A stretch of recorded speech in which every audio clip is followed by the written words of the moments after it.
Good morning.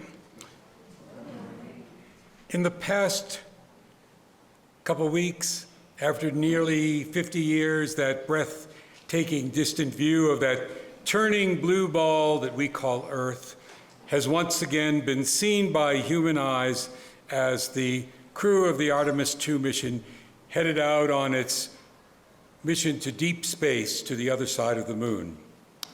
And the hymn that we're about to sing also captures that image in words. It's not an ordinary hymn. First, it's the only hymn of which I'm aware that is adapted from a science fiction novel, The Green Hills of Earth by Robert Heinlein.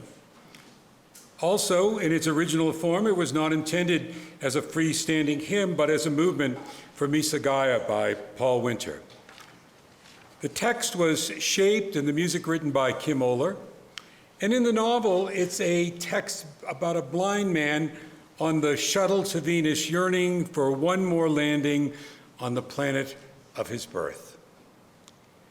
The suggestion for setting this poem as a hymn was made to Paul Winter by another astronaut, Randy Bresnik, from an earlier mission where he too witnessed this incredible view of Earth. And now, with reverence for the awesome nature of our planet, its beauty and its fragility, I invite you to rise in body or spirit in joining and singing the perfect Earth Day hymn for the earth forever turning. It's hymn 163 in your hymnal, or the words will appear on the screen.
Well, welcome to you all.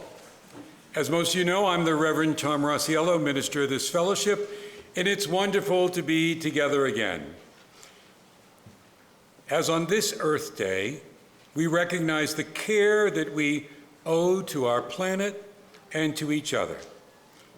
To help us celebrate worship this morning, it's a joy to welcome back to our pulpit my friend and colleague and one of your favorite guest ministers, the Reverend Craig Rubano.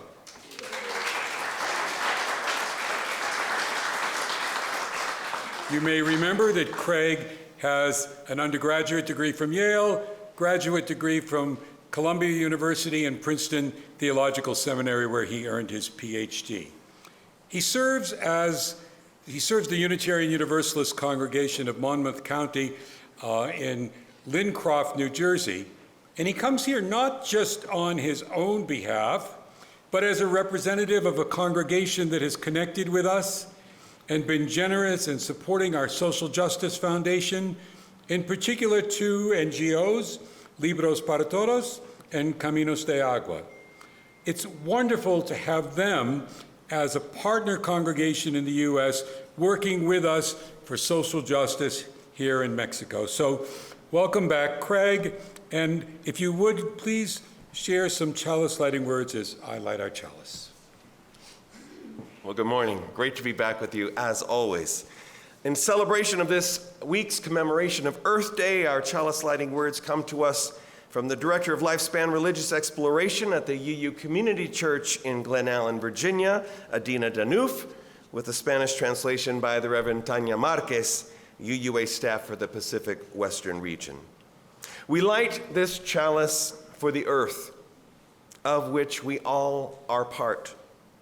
We pledge to care for what it needs and hold it in our heart. Encendemos este cáliz por la tierra, a la cual pertenecemos. Prometemos cuidarla y llevarla en el corazón. Maybe on this side? I've been on this side. Okay, good. And this morning we have a story in Spanish and in English from long ago in India about a young girl named Amrita and her very special tree. A veces, Amrita se subía a su árbol, a veces hablaba con su árbol, compartiendo sus sueños despiertos y sus secretos, pero hoy se sentaba en silencio en su sombra. De repente, escuchó el retumbar de muchas botas pesadas. A través de los árboles vio a hombres marchando, cada uno llevando hachas. «Corten todos los árboles que puedan», oyó decir el jefe leñador. El Maharajá necesita mucha madera. Amrita contuvo la respiración. No podían talar el bosque. Sobre ella, velando por ella, su propio árbol se mecía con la brisa. «No dejaré que te hagan daño», dijo Amrita en voz alta. «Prometo que te protegeré». Amrita corrió al pueblo y encontró a su madre. «Ama, vi hombres en el bosque con hachas y van a cortar los árboles». Sometimes Amrita climbed her tree. Sometimes she talked to her tree, sharing her dreams and her secrets. But today, she sat in silence in its shade. Suddenly, Amrita heard the tramp of many heavy boots. Through the trees, she saw men marching, each carrying an axe. «Cut down every tree you can," she heard the chief woodcutter say. «The Maharaja needs plenty of wood." Amrita drew her breath. They could not cut down the forest. Above her, watching over her, Amrita's own tree stirred in the breeze. «I won't let them hurt you," she said out loud. "I promise I'll protect you." Amrita ran to the village and found her mother. «Amma, I saw men in the forest with axes and they're going to cut down the trees." La madre Amrita recorrió el pueblo apresuradamente, llamando a las mujeres para que dejaran su trabajo. «Debemos salvar los árboles», insistió. «Vamos». Llegaron para encontrar a los leñadores afilando sus hachas. La madre de Amrita saludó a los hombres con cortesía, juntando las manos e inclinando la cabeza. «Namaste, no queremos problemas, pero no podemos permitir que corten estos árboles». El jefe leñador recorrió con la mirada a las mujeres y resopló. «Ustedes no son dueñas de estos árboles. Tenemos órdenes del Maharajá». «Señor, estos árboles son nuestra vida», suplicó la madre de Amrita. «Sus raíces mantienen unida la tierra. Sin ellos, nuestros campos y hogares serán arrastrados». «No me importan sus chozas de barro», respondió el jefe. «Con esta madera, el Maharajá tendrá el palacio más fino de toda la India». Y de nuevo ordenó: «Corten los árboles».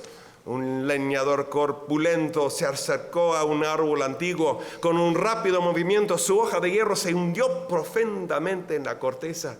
Y con un terrible gemido, el poderoso árbol cayó estrepitosamente al suelo. La madre de Amrita se cubrió la boca con las manos. Amrita miró con incredulidad. Amitra's mother rushed around the village, calling all the women away from their work. "We must save the trees," she urged. "Come on." They arrived to find the woodcutter sharpening their axes. Amitra's mother greeted the men politely, pressing her hands together and bowing her head. "Namaste. We don't want trouble, but we cannot let you cut down these trees." The chief woodcutter cast his eyes over the woman and snorted, "You don't own these trees. We have orders from the Maharaja." "Sir, these trees are our life," Amitra's mother replied. "Their roots hold the soil together. Without them, our fields and our homes will be washed away." "Never mind your mud huts," the chief replied. "With the timbers, the Maharaja will have the finest palace in all of India." And again he ordered, "Cut down the trees." A burly woodcutter strolled over to an ancient tree. With a swift swoop, his iron blade bit deep into the bark, and with a terrible groan, the mighty tree came crashing to the ground. Amritra's mother covered her mouth with her hands. Amrita stared in disbelief. Los leñadores comenzaron a talar otro árbol y otro. Ramas rotas se esparcieron por el suelo. Las hojas caían como lágrimas. Un leñador pasó junto a Amrita en dirección a su árbol espacial. "No, no, no, por favor no", gritó. "Por favor no corten mi árbol". El leñador avanzó. Amrita se puso frente a él, bloqueando su camino. Su voz temblaba al hablar. No permitiré que nadie dañe mi árbol". El leñador soltó una carcajada. "Niña, no hay nada que puedes hacer para detenernos". Amrita lanzó sus brazos alrededor de su árbol. "Si quieren cortar el árbol, tendrán que cortarme a mí primero". The woodcutter began to chop at another tree and another. Broken limbs scattered the floor. Leaves dropped like tears. A woodcutter brushed past Amrita towards her own special tree. "No, no, please don't," she cried. "Please don't cut down my tree." The woodcutter advanced. Amrita stepped in front of him and blocked his path. Her voice shook as she spoke. "I will not let anyone harm my tree." The woodcutter laughed out loud. "Little girl, there's nothing you can do to stop us." Amrita flung her arms around her tree. "If you want to cut the tree, you'll have to cut me first." Blande tu hacha", ordenó el jefe. Amrita apretó los dientes y se aferró a su viejo amigo. Sintió la fuerza del árbol recorriéndola y supo con certeza que estaba haciendo lo correcto. "Blande tu hacha", gritó de nuevo el jefe. "Yo", titubeó el leñador. Miró hacia la niña, sus ojos fuertemente cerrados, sus delgados brazos abrazando con tanta fuerza, sus mejillas manchadas de lágrimas, pálido por el miedo. Yo no puedo". Amrita abrió un ojo, luego el otro, para ver el hacha del leñador a sus pies. A su alrededor, esposas e hijas, abuelas y niños pequeños abrazaban los árboles. Algunos árboles antiguos tenían troncos tan anchos que generaciones de mujeres se tomaban de las manos para abrazarlos. Las hachas yacían en el suelo del bosque. Los hombres se agruparon y hablaron en voz baja. Luego, sin decir palabra, los trabajadores recogieron sus hachas y salieron del bosque. La madre de Amrita la llamó. ¿En qué estabas pensando? Tenía tanto miedo. Yo también, dijo Amrita. Swing your axe, commanded the chief. Amrita clenched her teeth and clung onto her old friend. She felt the strength of the tree coursing through her, and she knew with certainty that she was doing the right thing. Swing your axe, the chief shouted again. The woodcutter faltered. He looked down at the girl, her eyes squeezed shut, her thin arms hugging so tight. Her tears stained her pale cheeks with fright. I cannot. Amrita opened one eye, then another, to see the woodcutter's axe at his feet. All around her, wives and daughters and grandmothers and toddlers all hugged the trees. Some ancient trees had trunks so broad that generations of women were joining hands to embrace them. The axes lay on the forest floor. The men huddled together and talked in low voices. Then, without a word, the laborers picked up their axes and walked out of the woods. Amrita's mother called to her, "What were you thinking of? I was so afraid." "So was I," said Amrita. Claro. A la mañana siguiente, las miradas de las mujeres se dirigían al horizonte. ¿Volverían los leñadores? ¿O el Maharajá castigaría a quienes habían desafiado sus órdenes? Esa tarde, en un estruendo de cascos y una nube de polvo, el Maharajá llegó. Las mujeres se tomaron las manos y se acercaron con sus hijos, pero Amrita se levantó para saludar el Maharajá con toda la dignidad de una reina del bosque. Se sorprendió a ver que no llevaba una hacha, sino un brillante paquete. Bajó de su caballo. Amrita observó con asombro mientras él desenvolvía la tela de seda. «Te presento este decreto real, Amrita», dijo el Maharajá, «y a las mujeres de tu pueblo, en honor a su valentía y su sabiduría, prometo que desde este día ningún árbol en este bosque volverá a ser cortado».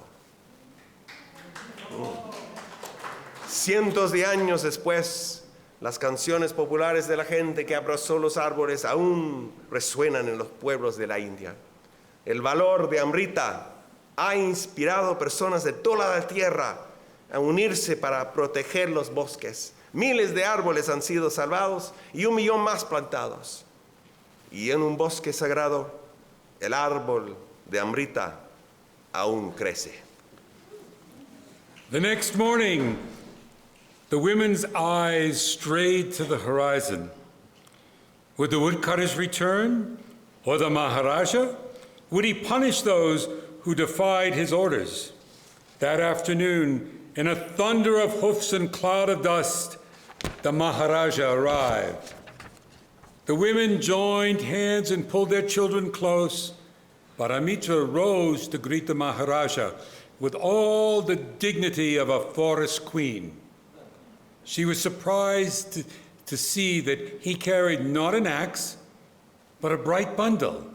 He climbed down from his horse. Amrita watched in wonder as he unwrapped the silken cloth. "I present this royal decree to you, Amrita," said the Maharaja, "and to the women of your village, in honor of your courage and your wisdom. I promise that from this day on, no tree in this forest will ever be cut down." Hundreds of years later, folk songs of the people who hugged the tree still echo through the villages of India. Amrita's courage has inspired people across the land to stand together to protect forests. Thousands of trees have been saved and millions more planted. and in one sacred grove, Amitra's tree still grows.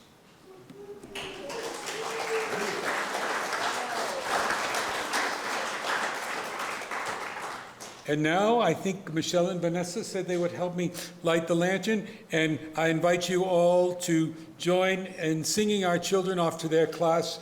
The words will appear on the screen, Vayan en paz.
This morning, a prayer from the Native American Ute people, the oldest residents of Colorado.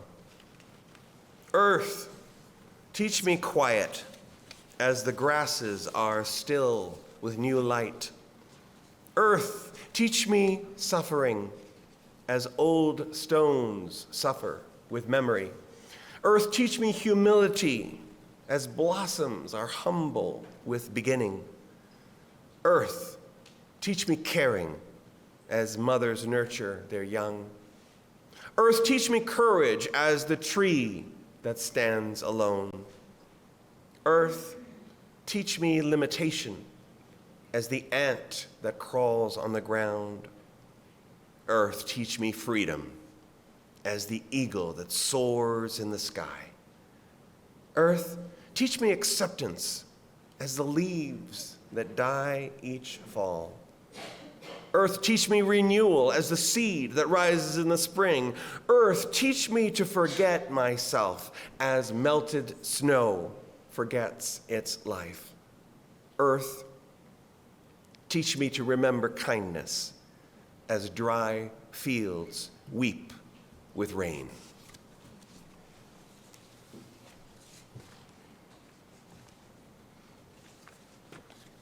I invite you now to stand to recite our covenant. I'll lead you in English and Craig in Spanish. It's over here, we're here, okay? We respect the interdependent web of life and work for a just and peaceful world. We encourage the search for truth and meaning and strive for compassion in our relationships and seek values that will benefit our lives and the lives of others. This is our covenant. Respetamos todos los estilos de vida dentro de su red interdependiente y trabajamos por un mundo justo y pacífico. Alentamos la búsqueda de la verdad y la comprensión total.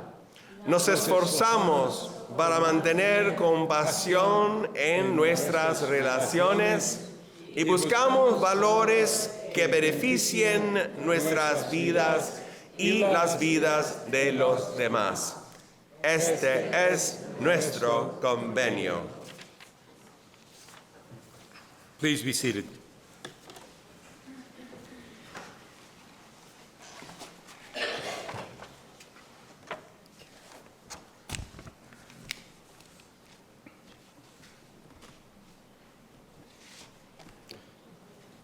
We are a caring community, and an important part of being that caring community is the sharing of significant joys, sorrows, and concerns of our members and friends. We do so with the hope that in doing so, we all may take note and reach out to others, especially those who are experiencing difficult times. For each joy, sorrow, or concern expressed, Craig will light a candle, indicating that that person, that thought, that prayer is held in our hearts this morning. Now, if you wish to have a joy, sorrow, or concern shared in an upcoming service, you can email it to me. If you're going to be at the service in person, you can also write it on a card, and one of the ushers which they will provide for you at the door. And if you are on Zoom with us this morning and would like to share, you can type it into the chat now, and Diego will keep track to let me know if any have come in. We'd like to light our first candle as one of concern, but sending healing wishes to Ann Geyer, who has pneumonia and couldn't be with us this morning for the children's program, but also a candle of gratitude to Cynthia Hall and Sarai Valverde for taking over the class for her. We light a candle of support for David Steer, who continues on his road to recovery after some serious hip operation. And I'll just remind you that those of you who may know David, or even if you don't, he loves emails and he loves company as long as you set it up ahead of time. So perhaps some of you might find it in your heart to spend a couple of minutes just giving him some moral support.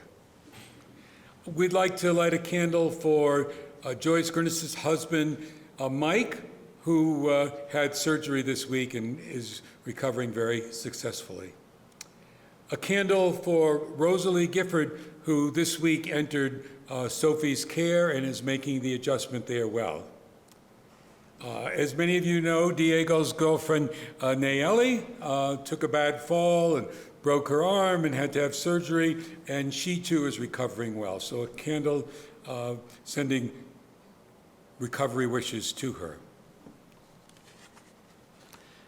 Several mentioned that this is the time of year when many are traveling in the congregation, and so we light a candle for those who are. May they have a safe journey.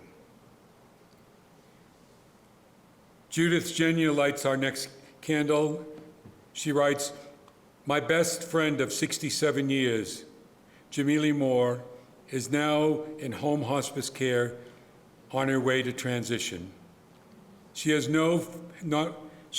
no food or water for 13 days, and none of the 12-hour-a-day dialysis that she had been on for 8 years. She is in a coma-like state, surrounded by people who love her in South Carolina. She's always been strong and now is as well. I will miss her terribly. Judith asks to please send her your good energy." Today, our flowers were donated by Cynthia Hall in honor of this special day for her mother-in-law, Eileen Randall, who turns 100 today.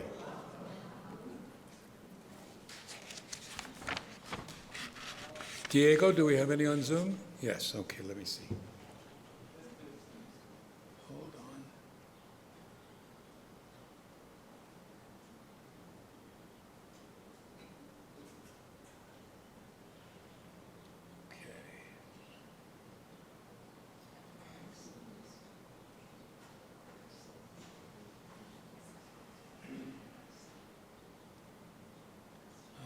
Trouble getting them up.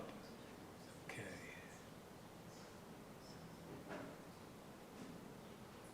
A candle of concern and support for the Social Justice Foundation to Kathy Zapata, our newest governor.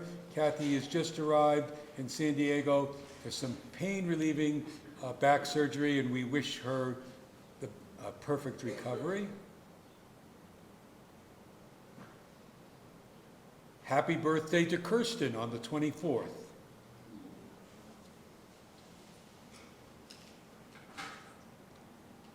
Marilee writes that we participated in a lovely celebration of life for her sister, Sally O'Brien. I think that's it. We also, certainly our joy, sorrows, and concerns are not limited to our own community. We reach out to the world with our prayers. So next we light our peace candle as we do each week, with prayers to end the unnecessary war in Iran and the unjust war in Ukraine. We hold in our hearts all those killed, displaced, injured, or who've lost loved ones in war. And we light our Mexican candle as we do each week. This candle, those of us who are guests in this country, light as a candle of gratitude to the Mexican community that have been so welcoming and supportive of us, and also as a candle of concern to the way Mexicans are treated in the United States at the moment. And we'll light one final candle, and I think we just have one. As for all those joys, sorrows, and concerns held deep in our hearts, but remain unspoken this morning. I invite you now to join me in a time of prayer or reflection.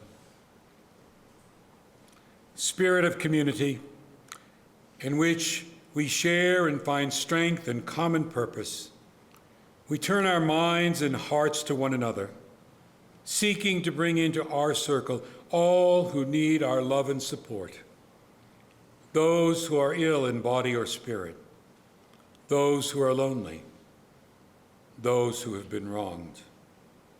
We renew our commitment to justice, fairness, and compassion, and peace for all people.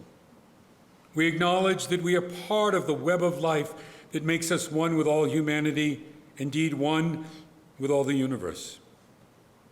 May this time of sharing joy, sorrows, and concerns lead us to a better understanding of our community and the precious gifts that we each possess, and that enable us to minister to each other and give us strength in our resolve to live the values and principles of our faith tradition. Amen.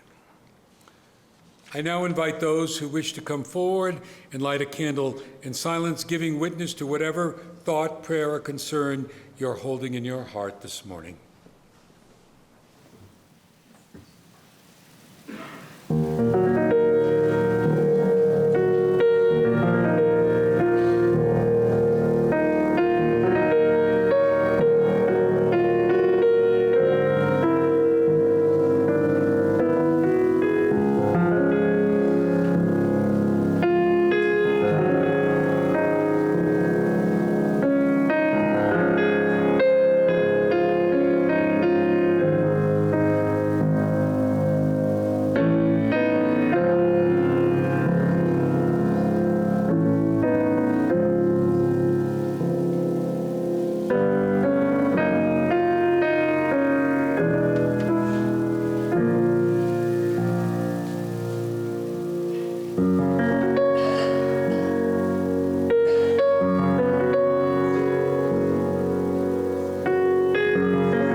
I missed one, so the last candle I lit was for Jennifer Young Hall, whose birthday was this week.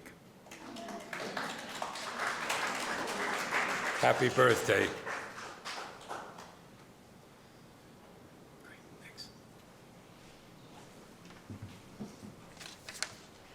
I invite you to join Tom and me in a responsive reading of Beginners, a poem by Denise Levertov. I will read the text in blue on the screen, and please join Tom in reading the text in brown, or follow along. It's number 648 in the gray hymnal, and you'll be reading the portions in italics. But we have only begun to love the earth. We have only begun to imagine the fullness of life. How could we tire of hope? So much is in bud. How can desire fail? We have only begun to imagine justice and mercy. Only begun to envision how it might be to live as siblings with beast and flower, not as oppressors. Surely our river cannot already be hastening into the sea of non-being. Surely it cannot drag in the silt all that is innocent. Not yet. Not yet. There is too much broken that must be mended. Too much hurt we have done to each other that cannot yet be forgiven. We have only begun to know the power that is in us if we would join our solitudes in the communion of struggle. So much is unfolding that we must complete its gesture. So much is in bud. Of our next hymn, set to a 19th century Welsh tune, lyric writer Peter Mayer writes, "We are on a planet in an unimaginably vast universe, and we're all connected, and we are all one big family of life, and our bodies are made of stardust." I invite us to rise in body and or spirit to sing what is the most requested hymn in Unitarian Universalism. The words will be on the screen. Blue Boat Home.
Anthropocene, drawn from the Greek word for human, anthropos, is a proposed designation for the period of Earth's history that we humans inhabit.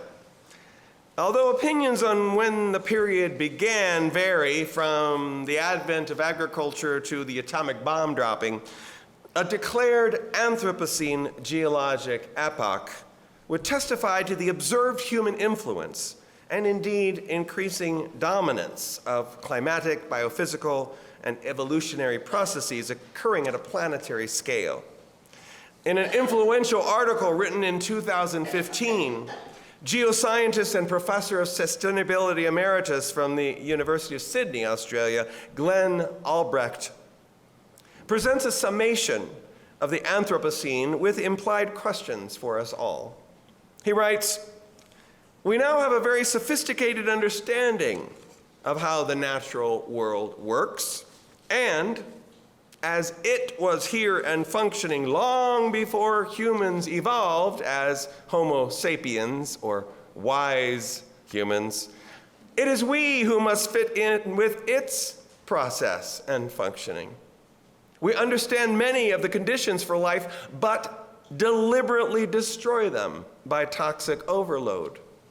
We change the climate for the worse, making formerly vibrant areas unfit for life, destroying ecosystems and extirpating species, the sixth great extinction. In these ways, we demonstrate that we are Homo non-sapiens. And not only that, but also some kind of pathological plague upon all species of the earth. We can do better than that," says Albrecht. Can we? Can we learn? Can we, as the Ute prayer with which we started, ask the earth to teach us to live interdependently with all creation? As we approach the 56th annual Earth Day, can we receive the wisdom of the planet? This morning, taking a cue from Amrita, the young girl in our message for all ages, I look to the trees. My first tree love was a Himalayan cedar, over 160 feet tall, with a wide trunk and large diameter branches, perfect for climbing. It was my playground, my reading nook, my daydreaming palace. The tree was the source of beautiful rosette cones and an ecosystem for purple-flowered Tillandsia air plants, from both of which I fashioned wreaths and table centerpieces. Most importantly, that tree was my sanctuary, a space in my life never entered by another human being. From perches near its crest, I could survey the neighborhood, check up on my father's tennis matches across the street, and in the distance, watch the ships and small boat craft plying the waters of the Rio de la Plata, a short distance away from my childhood home in Buenos Aires, Argentina. The tree connected me to nature, to the earthen reality that I was a part of something larger than myself. It was the first relationship I had with a tree, but not the last. When I moved into the house where I live today in the country, the woods it abuts was completely overrun with what appeared to be an impenetrable thicket, a tall wall of thorned green that grew up from the ground, wrapping itself up in the trees, and then joining together across the entire property. I was told by neighbors to wait and that great beauty would reveal itself, and true. In the late spring, it did turn into a vast lacework of small white flowers with a pungent but not wholly unpleasant aroma. But I sensed that this extensive growth was not a good thing for a woods. And I could see that on top of that mesh of green, long ropes of poison ivy created an intertwined, asphyxiating canopy across the treetops. I was convinced I heard the trees trapped inside calling for my help. The thorny plant in question is known as multiflora rose, a species native to East Asia and introduced to the United States in the 1930s, promoted as an agent of erosion control. Yes, another one of those agents of erosion controls that are run rapid wild. And a provider, they thought, of living property border fences. It is an aggressive grower, dispersing endless seeds that are distributed by birds and attaching itself to trees to grow vertically, and then growing horizontally by layering, where each new branch tip roots as it touches the ground. I couldn't help but reflect that this invasive predator was not an inappropriate metaphor for the effect on the planet that Albrecht attributes to humankind. Over the course of 5 solid years, this is a true story, I worked my way through 2.5 acres of land with my gloved hands, pulling down vines from the branches, ripping up the multiflora rose brambles from the ground, and clearing out what turned out to be piles of glass, concrete, and building materials, all apparently jettisoned in the woods during the construction of my house. In that long labor, new tree friends revealed themselves to me as I freed them from the parasitic matter that had been slowly choking their growth. And I sensed, as I basked in their shade, that I was being introduced to a newly revealed, interdependent community, that we were taking care of one another. German woodland ecologist Peter Wohlleben begins his best-selling The Hidden Life of Trees with a revelation that changed the way he understood our sibling arboreal beings, who have wisdom to impart if we can learn how to hear it. In the forest he manages, Wohlleben had stumbled several times across a curious grouping of mossy stones arranged in a circular pattern about 5 feet in diameter, each strangely shaped, curved with hollowed out areas. One day he took the time to examine them more closely, lifting up the moss on one of the stones, only to discover tree bark underneath.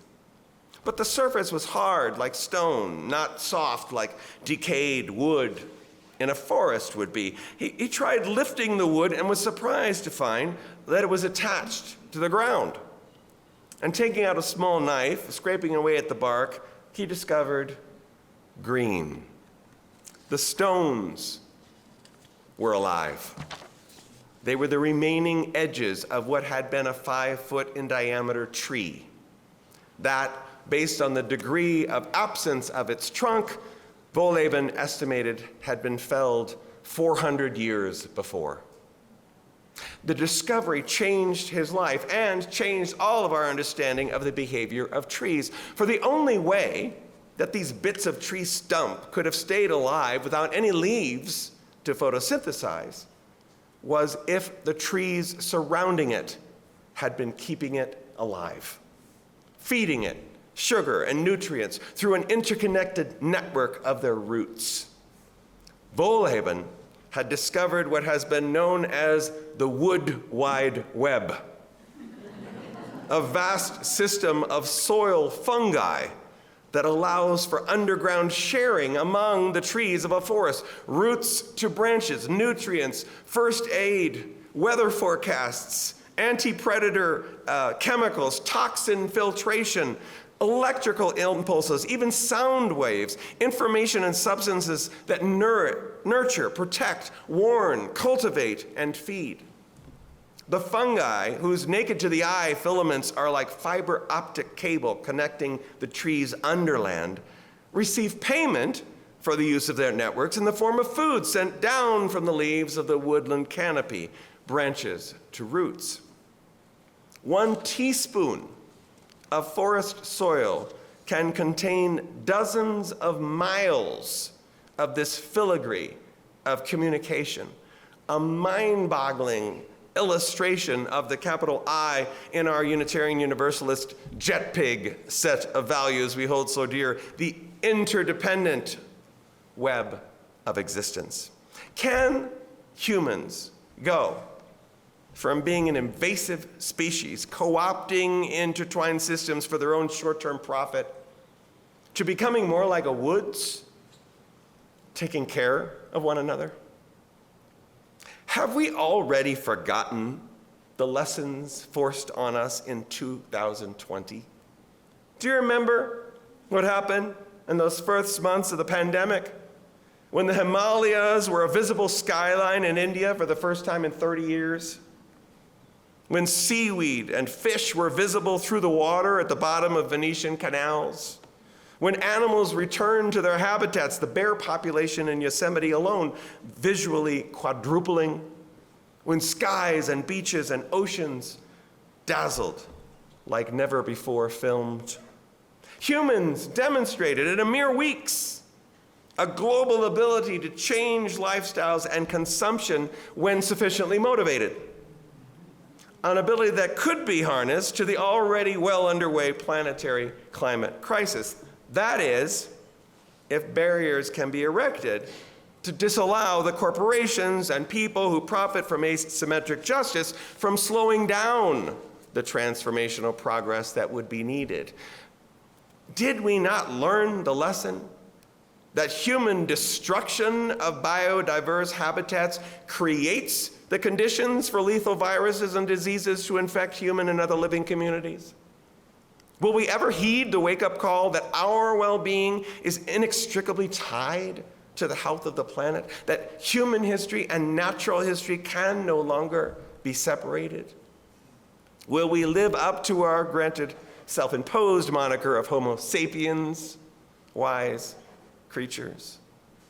To do so, we would need to make our own the words of Earth Day founder, Wisconsin Senator Gaylord Nelson, that the economy is a wholly owned subsidiary of the environment, not the other way around. To do so would be to heed the truth printed on our orders of service this morning, attributed to Chief Seattle, after whom the city in Washington state was named, that the earth does not belong to humanity. Humanity belongs to the earth. Whatever befalls the earth befalls the children of the earth. Humanity did not weave the web of life. They are merely a strand in it. And whatever they do to the web, they do to themselves. It is surely past time, well past time, to recognize our interdependence, that we share a common cosmic and planetary home, that the viability of air and water and soil anywhere affect global qualities of coexistent life, and that drastic action can have life-sustaining results if implemented across the planet. It is time that we take care of one another by taking care of the earth. Returning to the geoscientist with whom I began, Glenn Albrecht, he proposes that we abandon the old abnormal, the Anthropocene and its fatalistic implications, in favor of a new epoch of human history he calls the Symbiocene, from the Greek symbiosis, or companionship, an era of living together for mutual benefit, affirming the interconnectedness of all beings that share this home we call Earth. The Symbiocene, according to Albrecht, would be characterized by human intelligence that replicates the symbiotic and mutually reinforcing, life-reproducing forms and processes found in living systems. It would involve a full recyclability of all inputs and outputs, the elimination of toxic waste in all aspects of human enterprise, safe and socially just renewable energy, full and harmonious integration of human industry and technology with physical and living systems at all scales. It would involve organizing resources so that the young, weak, and vulnerable get their fair share in order to give the totality the greatest chance of survival and flourishing. The Symbiocene would be an era characterized by, after Abraham Lincoln, government of the earth, by the people of the earth, for the earth, so that the earth shall not perish. The symbiocene would be an era of mutual regard and care. This Earth Week, Earth Day week, my prayer for us all is that we find new ways to take care of one another. And why not let it begin with a renewal of interest in a tree nearby? This world of ours is at a low ebb. And while change often comes slowly, that is no reason not to take a hold of a piece of the earth near us and discover new ways of being in touch with our connected destinies. May it be so. And I end with a song written by Sheldon Harnick. Sheldon Harnick, one of the great music theater lyricists, Fiddler on the Roof, She Loves Me, Fiorello. This one he wrote both music and lyrics for a musical entitled Dragons. It's a fairy tale satire about a village besieged by a three-headed beast. I think it's a metaphor.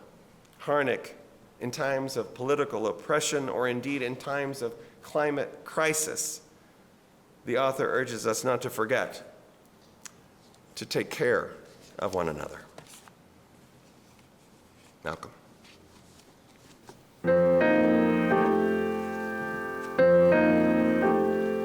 This world too often seems a nightmare. Look around,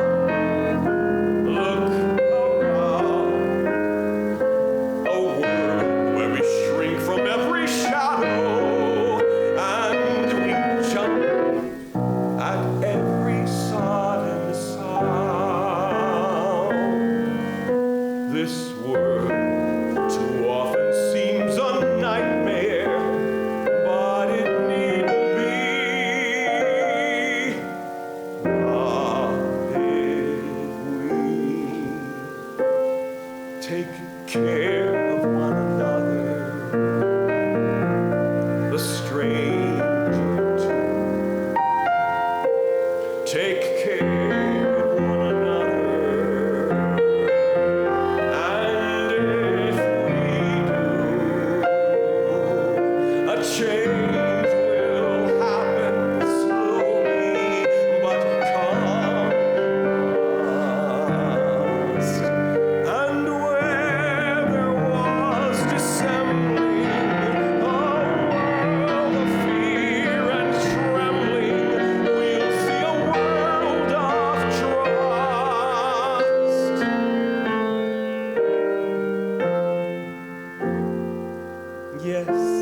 This is what the world can be if we take care of one another,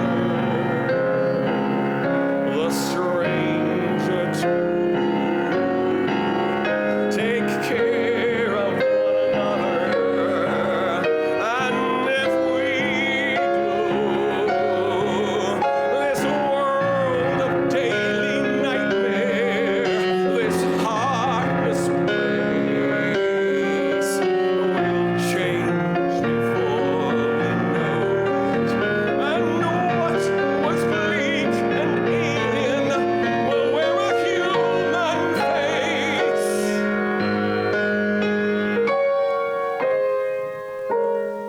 Yes, this is what the world can be.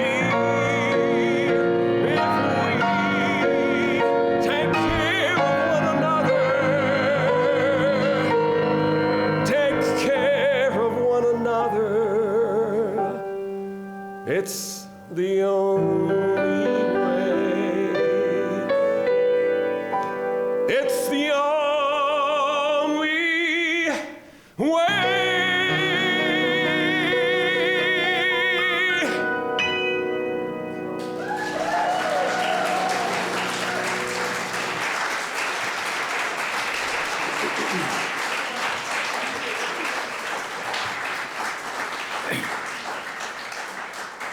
Craig may have thought that we put that at the end of his sermon, but we actually put it right before the offering. So, which in all seriousness, you all may know that Craig had a brilliant career on Broadway and still sings in New York, and was, as many of you have probably seen Les Miserables, Craig was Marius in 700 performances on Broadway of Marius. So,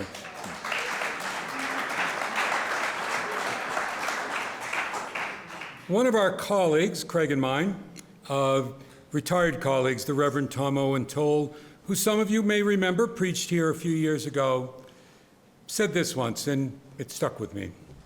The older I get, the more I realize that the primary religious quality is generosity, giving liberally of our time, our talent, and resources to those communities that bring us abundant life. As I read that, it really captures something for me. That's why even though I give to many fine charitable causes, even though Malcolm and I give directly to many folks in need, this place, above all others, is a place where I make a contribution to a community that brings about abundant life. So as you think about your giving this morning or any time, think for a moment about how this community brings you, or your neighbors, or the children for whom we present wonderful programs, or the shut-ins whom we visit, abundant life. The morning offering will now be gratefully received.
Thank you, Malcolm, for the wonderful music this morning, and I hope you all took the opportunity, or either during the musical meditation, and also will take the opportunity during the postlude to read the interpretive notes that the composer Leo Sowerby wrote about each of the pieces that are being performed. It helps you really imagine what's taking place there.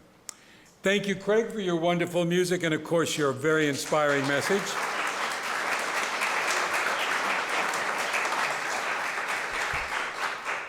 You will be happy to know that Craig will be back with us in November. Yay. I can't stay away. Next Sunday, Kate Greenaway and her son Udom will present what I know will be a wonderful service here at the Aldair and on Zoom. Don't miss it. Then in May, the slow time of the year comes. Our staff and volunteers will be having some well-deserved time off. So our Sunday mornings are going to take a different format. There'll be discussion circles here at the Aldair, facilitated by the Reverend Ann Egan. Do you all know Ann? She's seated right here. She's become one of our great helpers now. And thank you, Ann. And on Zoom by several different hosts. On 2 of those Sundays also, our young explorers will meet and have their own session in our back room. We hope we'll gather in a circle, light a chalice, discuss a topic, extinguish the chalice. No coffee made, but you can bring your own coffee with you and a snack if you like. Also, I will be off during that time, and Reverend Ann Egan will be available if you need a minister. All that's gone out to you in an email if you're on our mailing list of members and friends, and we really hope you'll take advantage of this different Sunday morning experience. I'll be back with you the first Sunday in June. There'll still be gatherings during the week, both on Zoom and the Thursday games at La Frontera, but you can check out the information on our website for that. Now, if you are a visitor today, and I think we have some, would you, if you're so willing and able, would you mind standing so we can see you? Anyone want to? There we go, here we are. Okay, so we ask you to do that so that we can all take note and individually welcome you after the service. If you're visiting on Zoom, please stay on at the end of the service, and it would be great if you could type your name and where you're from into the chat so that those on Zoom can properly greet you. Now, everyone, regardless of age, nationality, race, ethnicity, secular orientation, gender identification, theological belief, or economic status, are welcome to attend and become members of this congregation. It is that diversity that weaves the beautiful fabric of this community. If you're not already a member, please consider becoming one, and there's information about joining the fellowship on the table over to my right.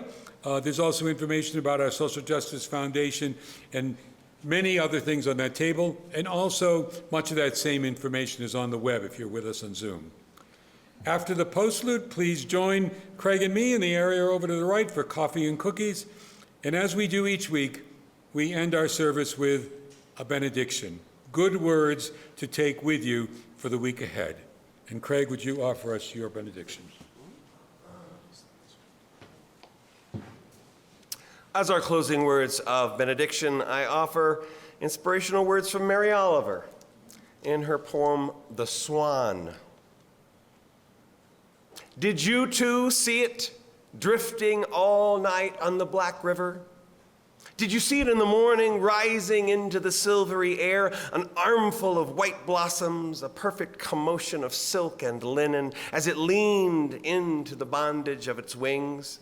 A snowbank, a bank of lilies biting the air with its black beak? Did you hear it? Fluting and whistling a shrill, dark music like the rain pelting the trees, like a waterfall knifing down the black edges. And did you see it finally just under the clouds? A white cross streaming across the sky, its feet like black leaves, its wings like the stretching light of the river. And did you feel it in your heart, how it pertained to everything? And have you too finally figured out what beauty is for? And have you changed your life?